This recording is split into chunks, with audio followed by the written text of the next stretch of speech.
전편 줄거리. 시어머니가 돌아가시며 며느리 정숙에게 전 재산을 상속했습니다. 가족들은 정숙을 의심했고 남편마저 등을 돌렸습니다. 혼자 남은 밤 정숙은 시어머니가 남긴 일기장을 읽었습니다.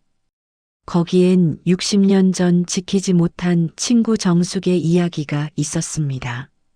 시어머니의 구박은 미움이 아니라 죄책감이었다는 것을 이제야 알게 됐습니다. 아침이 됐습니다. 저는 일기장을 서랍 깊숙이 넣었습니다. 그리고 부엌으로 갔습니다. 평소처럼 아침을 준비했습니다. 밥을 짓고 국을 끓이고 반찬을 내놨습니다.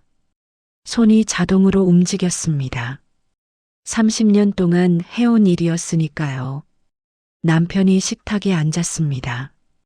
말이 없었습니다. 저도 말이 없었습니다. 숟가락 부딪는 소리만 났습니다. 그 봉투, 뭐가 들어 있었어? 남편이 물었습니다. 편지요. 편지, 무슨 내용인데? 저는 대답할 수 없었습니다. 왜 말 안 해? 남편의 목소리가 날카로웠습니다. 어머님이 저한테만 보라고 하셨어요. 나도 볼 권리 있다고. 남편이 젓가락을 내려놨습니다. 당신 지금 뭔가 숨기는 거 맞지? 숨기는 게 아니에요.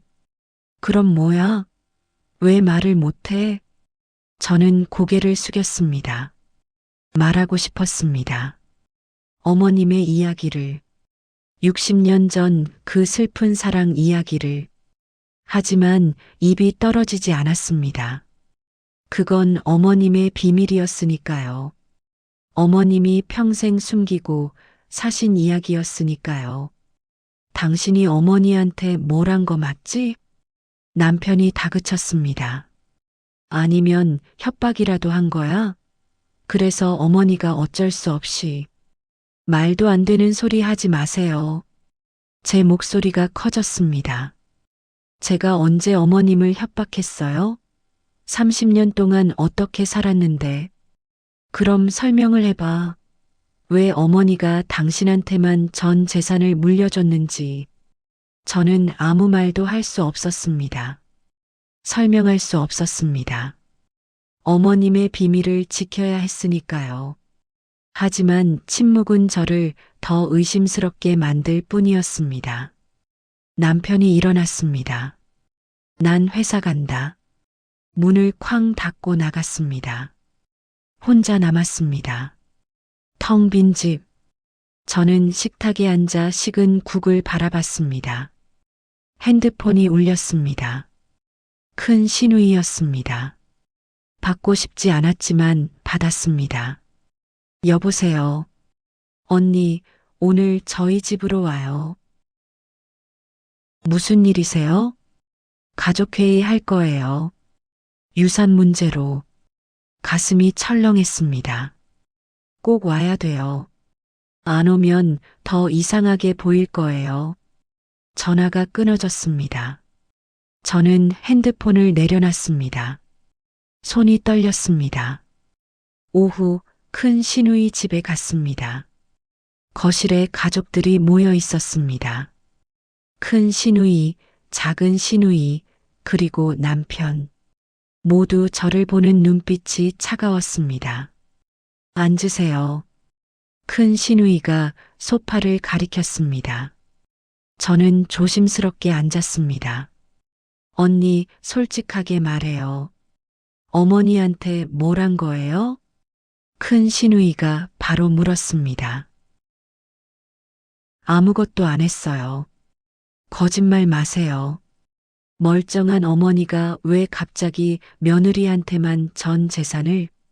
작은 시누이도 거들었습니다. 저희는 친딸인데 한 푼도 안 물려주시고요. 어머님이 그렇게 정하신 거예요. 저도 몰랐어요. 그 봉투에 뭐가 들어 있었어요? 큰 시누이가 다그쳤습니다. 개인적인 편지예요. 무슨 내용인데 우리한테는 못 보여줘요? 어머님이 저한테만 보라고. 그게 말이 돼요? 우리도 볼 권리 있어요. 저는 고개를 저었습니다. 죄송하지만 보여드릴 수 없어요. 이것 봐요. 큰 시누이가 벌떡 일어났습니다. 분명 오전 1040일. 뭔가 숨기는 거 맞네요. 뭐예요? 어머니를 협박한 증거라도 있어요? 그런 거 아니에요. 그럼 보여줘요. 왜 못 보여줘요? 저는 말문이 막혔습니다. 어떻게 설명해야 할까요? 어머님의 첫사랑 이야기를, 60년 전 죽은 친구 이야기를, 그걸 말하면 어머님의 비밀이 폭로되는 겁니다. 어머님이 평생 숨기고 사신 아픔이. 저희는 변호사와 상담했어요. 작은 시누이가 말했습니다. 유언장 무효 소송을 하기로 했어요. 가슴이 철렁 내려앉았습니다.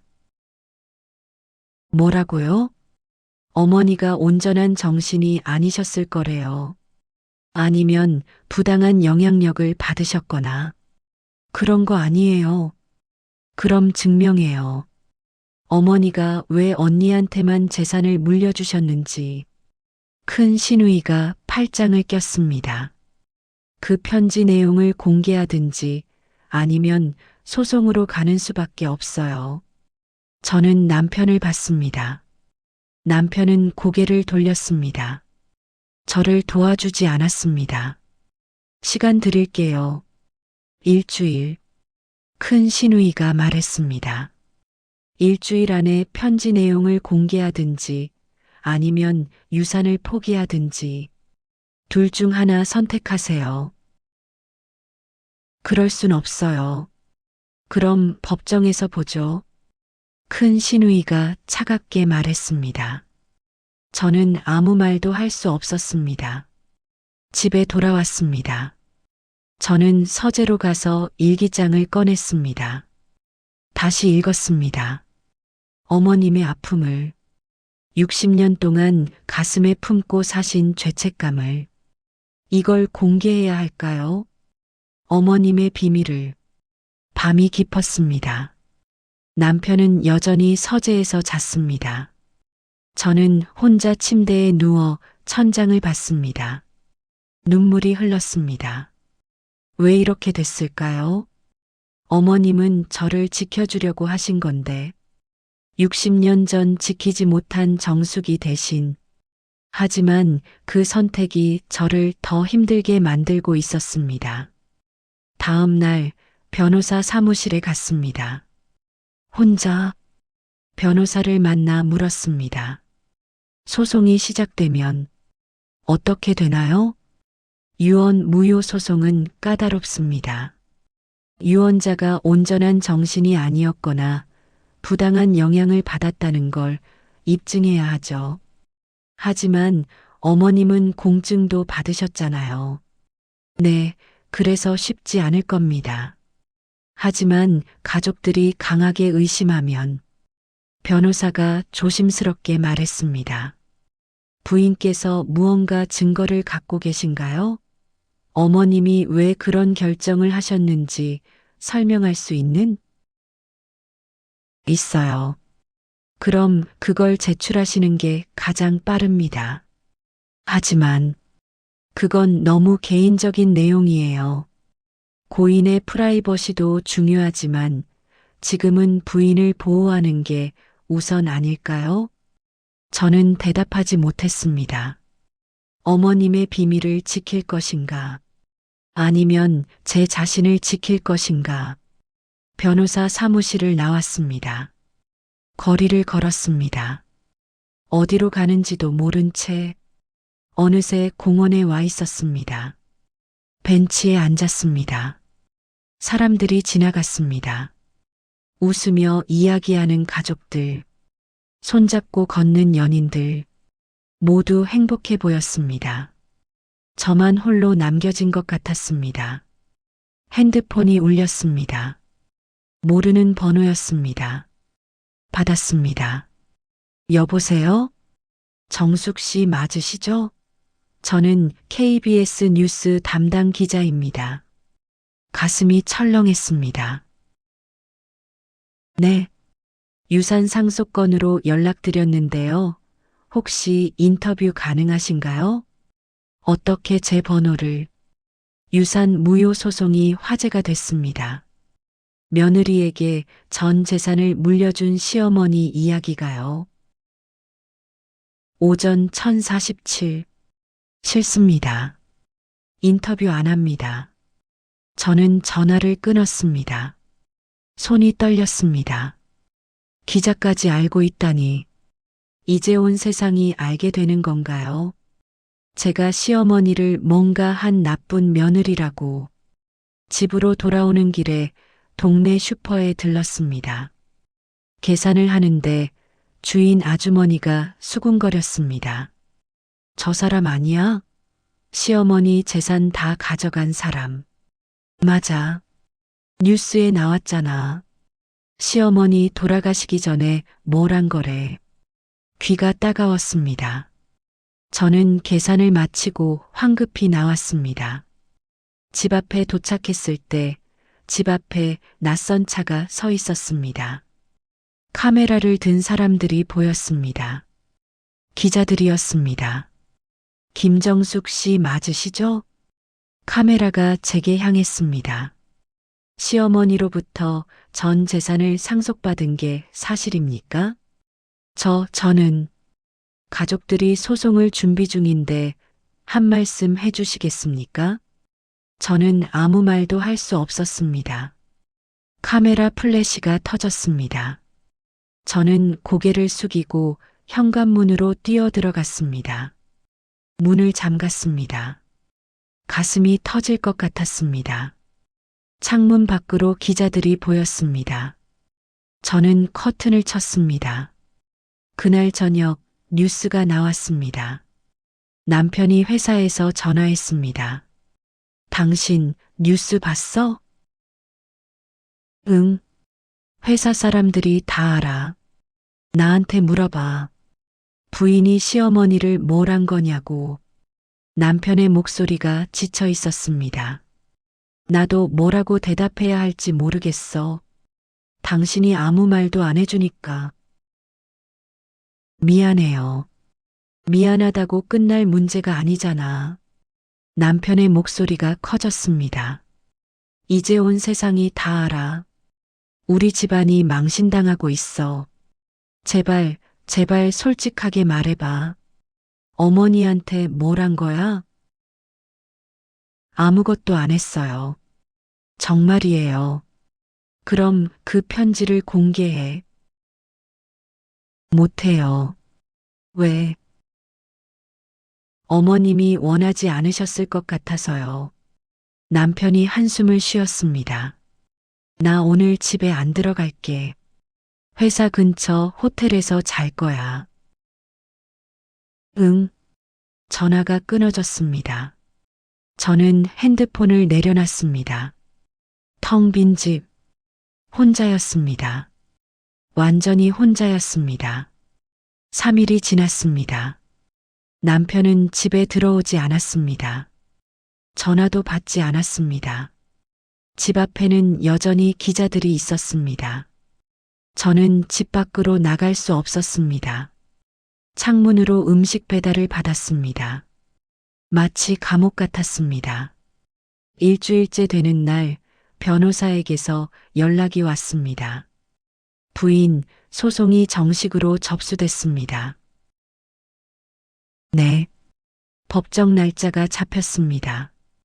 다음 달 15일입니다. 알겠습니다. 부인, 제 조언은 여전히 같습니다. 그 편지를 제출하시는 게 생각해 볼게요. 전화를 끊고 저는 서재로 갔습니다. 일기장을 꺼냈습니다. 한 장 한 장 넘겼습니다. 어머님의 글씨, 어머님의 아픔, 어머님의 비밀. 이걸 세상에 공개한다는 게 옳을까요? 어머님은 원하실까요? 그날 밤 꿈을 꿨습니다. 어머님이 나오셨습니다. 젊은 모습이었습니다. 20살쯤 됐을까요? 옆에 한 여자가 서 있었습니다. 웃고 있었습니다. 밝은 미소였습니다. 어머님도 웃고 계셨습니다. 정수가, 어머님이 제 이름을 불렀습니다. 괜찮아. 이제 말해도 돼. 하지만 어머님의 비밀인데요. 비밀은 나를 아프게 했어. 너까지 아프게 할 순 없어. 어머님이 제 손을 잡으셨습니다. 따뜻했습니다. 정수기도 원할 거야. 너를 지켜주는 걸. 꿈에서 깼습니다. 새벽이었습니다. 창밖이 밝아오고 있었습니다. 저는 결심했습니다. 어머님의 이야기를 말하기로. 60년 전 그 슬픈 사랑 이야기를 변호사에게 전화했습니다. 편지와 일기장을 제출하겠습니다. 좋은 결정입니다. 언제 가져다 주시겠습니까? 오늘 오후에 갈게요. 알겠습니다. 기다리겠습니다. 전화를 끊고 저는 일기장을 가슴에 안았습니다. 어머님, 용서해 주세요. 오후 변호사 사무실에 갔습니다. 편지와 일기장을 건넸습니다. 변호사가 천천히 읽었습니다. 한참을 읽더니 안경을 벗었습니다. 이런 사연이 있었군요. 네. 이걸 제출하면 법정에서 공개됩니다. 괜찮으시겠어요? 어머님이 원하실 것 같아요. 그리고 한 가지 더 조언드리자면, 변호사가 조심스럽게 말했습니다. 법정에서 직접 낭독하시는 게 어떨까요? 부인께서. 제가요? 네. 변호사가 읽는 것보다 며느리인 부인이 직접 읽으면 더 진정성이 전달될 겁니다. 저는 잠시 생각했습니다. 그리고 고개를 끄덕였습니다. 그렇게 할게요. 2부 종료. 법정 날짜가 다가왔습니다. 온 가족이 그리고 기자들이 모일 그 자리에서 저는 어머님의 이야기를 해야 했습니다. 60년 동안 숨겨졌던 진실을 과연 가족들은, 세상은 이해해 줄까요? 소리극장 구독 후 2부 이야기를 만나보세요.